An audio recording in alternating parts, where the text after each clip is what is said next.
إله إلا الله.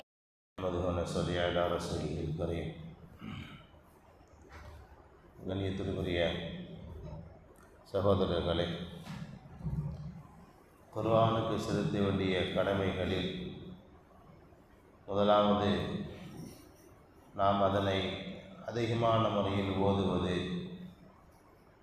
இரண்டாவதாக அந்த குர்ஆன் உள்ள சட்டத்திலே நாம் அமல் செய்வது என்று நாம் பார்த்தோம்.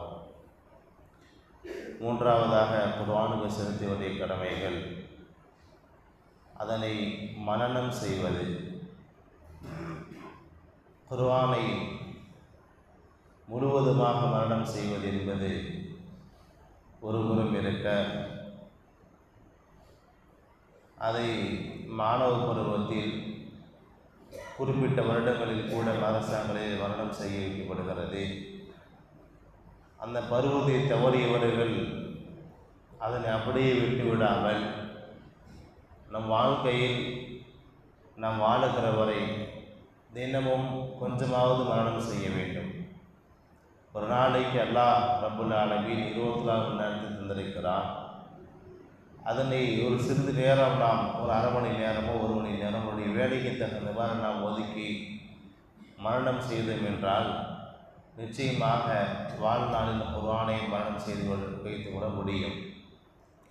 குர்ஆனுக்கு மரணம் என்பது சிலர் சின்ன சூறாக்களிலேயே நம்முடைய காலத்தை கழிக்கிறோம்.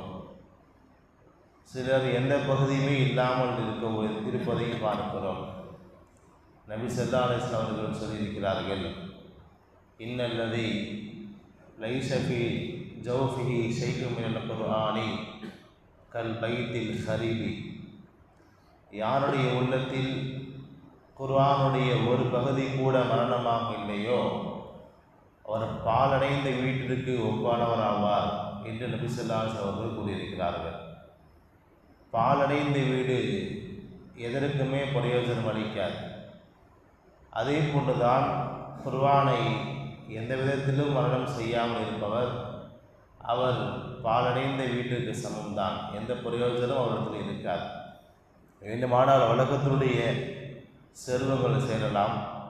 உலகத்தினுடைய செல்வத்தை பொறுத்தவர் அல்லாஹ் அதற்கு கொடுத்த சர்டிஃபிகேட், அதுவெல்லாம் உங்களுக்கு ஒரு ஃபித்னா, அதுவெல்லாம் உங்களுக்கு ஒரு சோதனை.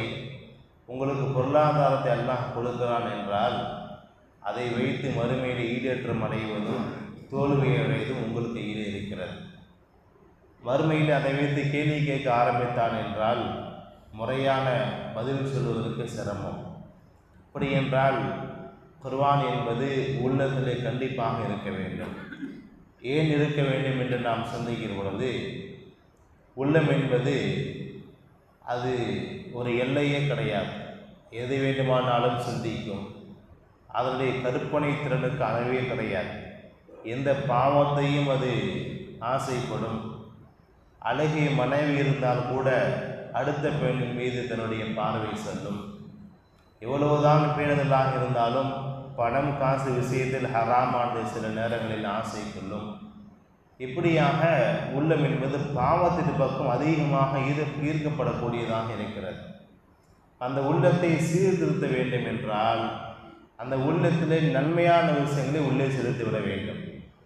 உதாரணமாக ஒரு காலி பாட்டில் இருக்கிறது என்றால், வாட்டர் கேன் இருக்குது அப்படின்னா அது உள்ள என்ன இருக்கும்? காற்று இருக்கும். அந்த காற்றை வெளியேற்றணும் அப்படின்னா என்ன செய்யணும்? போட்டு அதை போட்டு நசுக்கி என்னதான் செஞ்சாலும் உள்ள காற்று இருக்கும். ரொம்ப ஈஸியான வேலை. உள்ள தண்ணி ஊற்றிட்டா காற்று வெளியே வந்துடும், அவ்வளவுதான். அதே போல தான் உள்ளத்தில் கெடுதிகள், பாவம் சம்பந்தமான விஷயங்கள் நிறைய கொட்டி கிடக்கிறது. அதை வெளியேற்ற வேண்டும் என்றால் நல்ல விஷயத்தை உள்ளே செலுத்திவிட்டால் கெட்ட விஷயங்கள் ஆட்டோமேட்டிக்காக வெளியே வந்துடும். அதனால தான் நபி ஸல்லல்லாஹு அலைஹி வஸல்லம் குர்ஆனுக்கு அவ்வளோ முக்கியத்துவம் கொடுத்தாங்க. எதையாச்சும் உள்ளத்தில் வச்சுருங்க. உள்ளத்தில் சூறாக்களை சின்ன சின்ன சூறாக்களாக நம்ம என்ன செய்யணும் அப்படின்னா வச்சுக்கிட்டு இருக்கணும். அதனால தான் அல்லாஹ் ரப்பல் ஆலமீனுடைய சூழ்நிலைகள் தெரிந்து தான் எல்லா சூறாவையும் பக்ரா சூறா மாதிரி ஆக்கலை. சின்ன சூறாக்களுக்கு என்று தனி ஒரு ஜுஸை ஒதுக்கி இருக்கிற 50 ஜுஸுவில் அது கடைசியில் வர வர வர ரொம்ப சின்னதாக்கிட்டான். நம்முடைய சூழ்நிலைகள் தெரிஞ்சு தான். அன்றைக்கு இமாம் பேசியதுக்கு சொன்னாங்க, சின்ன சூறாக்கள் மட்டும் இல்லை அப்படின்னா யாருமே எதையும் மனப்பாடம் பண்ண முடியாது. முடியுமான்னா ரொம்ப சிரமம். பெரிய எல்லாமே எல்லாம் பெரிய சூறாவாக இறக்கியிருந்தான் அப்படின்னா என்னத்துக்கு குர்ஆன் ஓதக்கூட ஆள் இருந்திருக்காரு. ஏதோ ஆலிமும் ஹாஃபில் மட்டும்தான் ஓதி இருப்பாங்க. அது அப்படியே கொஞ்சம் கொஞ்சமாக நம்ம என்ன செய்யணும் அப்படின்னா நம்ம தினம் ஒரு நேரத்தை ஒதுக்கி நாம் அந்த சூறாக்களை கண்டிப்பாக மரணம் செய்ய வேண்டும். அதே நேரத்தில் மரணம் செய்த சூறாவை மறக்க விடாமல் பார்த்து கொள்ள வேண்டும். ஒரு சஹாபி சொல்லுகிறார்கள், யா ரசூலுல்லாஹ், எனக்கு இந்தந்த ஆயத்தெல்லாம் மறந்து போச்சுன்னாங்க. நபி ஸல்லல்லாஹு அலைஹி வஸல்லம் சொன்னாங்க, மறந்து போச்சுன்னு சொல்லாதீங்க, மறக்கடிக்கப்பட்டதுன்னு சொல்லுங்க. மறந்து போகலை, மறக்கடிக்கப்பட்டது சொல்லிட்டு சொன்னாங்க, அது ஒரு அவிழ்த்து விடப்பட்ட ஒட்டகம் போல, அது எவ்வளோ ஸ்பீடாக வேணாலும் மறந்துடும். மனப்பாடம் பண்ணுறது உட்காந்து ஓரளவு மனப்பாடம் பண்ணிட்டாலும் தக்க வைக்கிறது ரொம்ப ரொம்ப கஷ்டம். அவிழ்த்து விடப்பட்ட ஒட்டகத்தை போல அது வேகமாக நம்மை விட்டு மறந்து விடும் அப்படின்னா அப்போ என்ன செய்யணும் அப்படின்னா தினம் அதிகமாக ஓதிட்டு இருங்க அப்படின்னாங்க நபி ஸல்லல்லாஹு அலைஹி வஸல்லம். இப்போ குர்ஆனை அதிகம் ஓதினால்தான் மரணத்தோடு இருக்கும். ஏன் மரணத்தோடு இருக்கணும் அப்படின்னா நம்ம அப்படின்னா தான் மௌத்து வரைக்கும் நம்ம ஒரு நல்ல ஒரு வாழ்க்கையை சிந்தனையை ஃபுல்லாக இதில் திருப்பிடுறோம். குர்ஆன் ஓதணும், வைக்கணும், போகணும் அப்படின்னு சிந்தனையில் இருக்கும்போது பாவங்கள் சரியாமல் இருக்கும். நாளை மறுமையிலும் நமக்கு அந்தஸ்துகள் மிகப்பெரிய அளவில் நபி ஸல்லல்லாஹு அலைஹி வஸல்லம் சொல்லியிருக்கிறாங்க. ஒரு ஹாஃபில் குர்ஆனை மரணம் செய்தவருக்கு பார்த்தீங்க அப்படின்னா அவர் 10 நபர்களை நரகவாதி என்று முடிவு செய்யப்பட்ட நபர்களை அவர் சொர்க்கத்திற்கு அழைத்து செல்லலாம் என்பதை பார்க்கிறோம். அதே போன்று அவருடைய பெற்றோர்களுக்கு ஒரு அழகான கிரீடம் ஒன்று சூட்டப்படுகிறது. அந்த கிரீடத்தின் ஒளி ஒரு அறைக்குள் இருந்தால் எப்படி பிரகாசமாக இருக்கும், அவ்வளோ பிரகாசமாக இருக்கும். இப்போ சமுதாயத்தில் உள்ள பெரியவங்க எல்லாமே ஆச்சரியப்பட்டு கேட்பாங்களா, இவங்க யார், நபிமார்களா, அவுலியாக்களா, ஷஹீதுகளா, சுகதாக்களா, சாலிஹீன்களா, யார் இவங்கன்னு கேட்குறப்ப இவங்க பிள்ளைங்க ஹாஃபிலாக இருந்தாங்க, அதனால் இவங்களுக்கு இவ்வளோ சிறப்புன்னாங்க. ஆனால் நம்ம இப்படி யோசிக்கணும், அவங்க யாராக இருப்பாங்க அப்படின்னா பெரும்பாலும் இன்றைக்கி ஓத வைக்கிறதுல பெரும்பாலும் யார் அப்படின்னா படிக்க வைக்க காசு இல்லாதவங்க. ஒரு சிலர்கள் பண காசு இருந்தாலும் மார்க்கத்துடைய சிறப்பை வைத்து ஓத வைக்கிறார்கள், இல்லைன்னு நான் மறுக்கவில்லை. பெரும்பாலும் என்ன நடக்குது அப்படின்னா படிக்க வைக்க காசு இல்லாமல் சாப்பாடு கூட காசு இல்லாமல் இருந்த அந்த பட்டியல் தான் அவங்க என்ன செய்கிறாங்க அப்படின்னா ஓத வைக்கிறாங்க. மிகப்பெரிய ஆலிம்களாக அல்லாஹ் உருவாக்குகிறான். நாளை மறுமையில் இவர் தள்ளுவண்டி வியாபாரம் செஞ்சுட்டு இருந்திருப்பார், கூலி வேலை செஞ்சுட்டு இருந்திருப்பார்.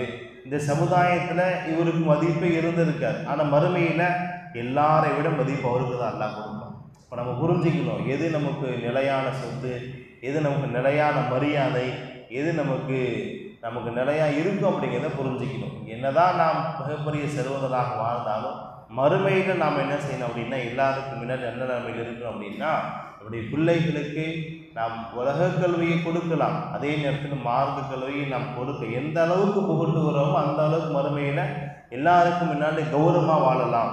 இந்த உலகத்தில் சொல்கிறோம்ல, நான் 10 பேருக்கு முன்னாடி கௌரவமாக வாழணுன்ட்டு அழிந்து போகக்கூடிய எப்போ மௌத்துன்னு தெரியாது இந்த உலகத்துக்கு எவ்வளோ கௌரவம் பார்க்குறப்ப நாளை மறுமையில் போய் பார்க்குறோம் அப்படின்னா இன்னொரு ஹதீஸில் வரப்போ சொல்ல போகணும், சொர்க்கத்துடைய அந்தஸ்துகள் உயர்ந்து கொண்டே போகிறத பற்றி சொல்கிறப்ப நீங்கள் மரணம் செய்த சூறாக்களை ஓதுங்க. அப்படி ஓத ஓத ஓத நீங்கள் சொர்க்கத்துடைய அந்தஸ்தில் உயர்ந்துக்கிட்டே போங்க. எங்கே ஸ்டாப் ஆகுதோ அங்கே அப்படி நின்றுக்கலாம் அப்படின்னாங்க. அப்போ ஹாஃபில்கள்லாம் அப்படியே உயர்ந்துக்கிட்டே போவாங்க. சொர்க்கத்துடைய உயர்ந்த பதவிகளை தொட முடியும். சில பாதி மனப்பாடம் பண்ணவங்க பாதி அந்தஸ்து தொட முடியும். ஒரு 10 சூறா மனப்பாடம் பண்ணவங்க, 4 சூறா மனப்பாடம் பண்ணவங்களாம் இந்த இப்படி இங்கே இருக்க வேண்டியதான், மேலே நிமிர்ந்து பார்த்தோன்னா எல்லாம் உயர்ந்துருப்பாங்க.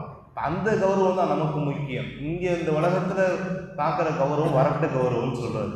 இந்த கௌரவத்தை நம்ம மறுமையில் இருக்கணும். மறுமையில் உலக மக்கள் எல்லாரும் இருப்பாங்க.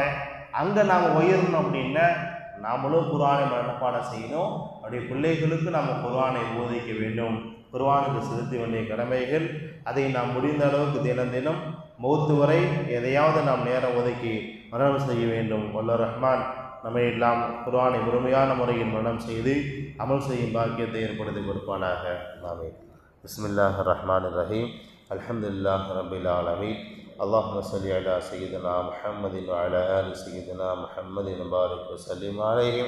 اللهم اغفر لنا ذنوبنا وخطايانا كلها يا رب العالمين. اللهم ارزقنا علم التوحيد وعمل الإخلاص وحسن الخاتمة. ربنا آتنا في الدنيا حسنة وفي الآخرة حسنة وقنا عذاب النار. وصلى الله تعالى وسلم على خير خلقه سيدنا محمد وآله وأصحابه أجمعين. الحمد لله رب العالمين.